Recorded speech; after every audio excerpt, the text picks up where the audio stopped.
I situationer, hvor Liva Wheel bruges på institutioner, og man ikke ønsker, at stolen skal være klar til brug hele tiden, kan man vente og tage den frem, inden borgeren skal bruge den. Man gør det, at man lige bukker sig ned, tager fat i sædet på stolen, læner sig lidt forover, så vægten automatisk kommer ned på sædet, men det er vigtigt, at man holder midt på sædet for og bag, sådan så ens vægt automatisk kommer ned på alle 4 stoleben og udløser bremsefunktionen. Og så kan man stille og roligt bare trække stolen tilbage, og den er klar til brug. Efter brug kan man modsat sætte den på plads. Igen lige bukser naturligt forover. Tag fat om sædet denne gang i højre og venstre side.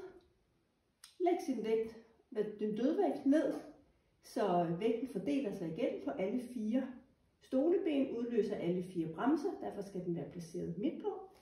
Og så kan man skubbe stolen frem ved lige at tage venstre eller højre knæ, og stille og roligt lige skubbe stolen på plads.